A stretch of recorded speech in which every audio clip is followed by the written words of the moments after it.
Hello there everybody, I'm Gamerman H and you know what this is. It's a video on YouTube. More specifically by the title, it's a video on YouTube about the Phlogistinator from TF2. That's right, we're going to talk about how overpowered it is. Let's beat a dead horse, shall we? To be fair, I've never really thought the Phlogistinator was that overpowered to start with. I think that people really kind of blew it out of proportion with its ability to get non-random criticals by filling a bar. When people used to call it OP, I would just point them to the minus 10% damage nerf and the fact that it got no random crits or could air blast as a really good balancing technique, and that was. Valve did a good job in balancing the Phlog.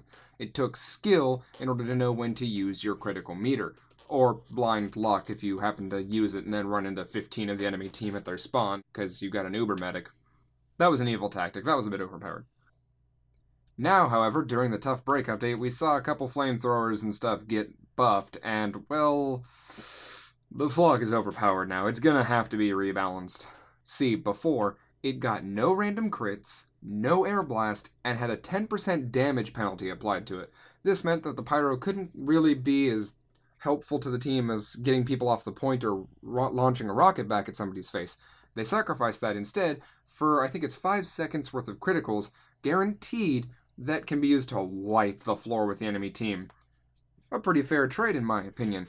Less versatile, but definitely more useful in the situations where it's used. Now, however, with the Tough Break update, we see that the Phlog has gotten its 10% damage penalty removed, and they've added a moment of invulnerability during the taunt. I'm all for the invulnerability taunt.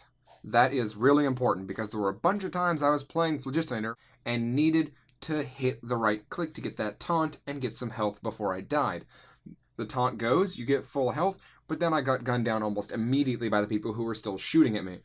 That felt a little unfair, as it can be a little difficult to get the Phlog up to its full meter without spamming or camping. However, the 10% damage reduction being removed makes this weapon overpowered as hell. It's almost a straight upgrade to the flamethrower.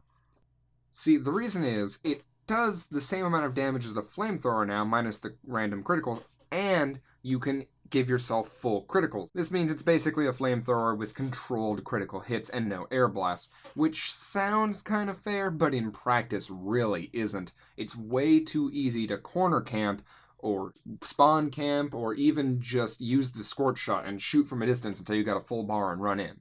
Now, maybe if they forced the Phlog to only build oomph off of the Phlog itself and not your flare guns, that might balance it out a little more. After all, the Phlog is a very up-close and personal weapon. If you're not camping, or you're not using the scorch shot, it is actually quite difficult to get your fire build-up for the oomph. What you say? No one has ever done that! No one has ever done that!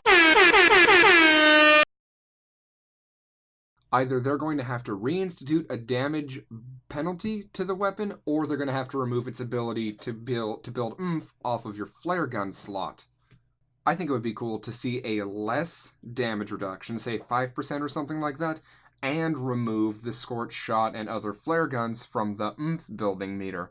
That way you can still kinda use the weapon at the same level you can a normal flamethrower, but you're no longer building oomph off of long-distance shots to get a full critical meter, run into the enemy spawn, use that moment of invulnerability, and then tear everybody a new asshole. However, these are just all my thoughts, but I do believe that the Phlog is now justly called overpowered. If you're one of those people who thought it was always overpowered and deserved to be nerfed long ago, I don't agree with you, but what can I say?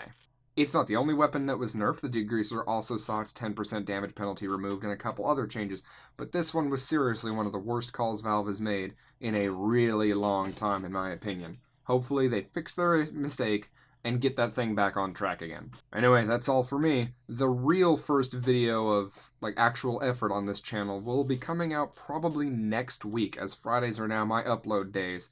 So you guys will all see that then, and hopefully you like it. I'm putting a lot of love into it. Thank you for watching, and have a wonderful day.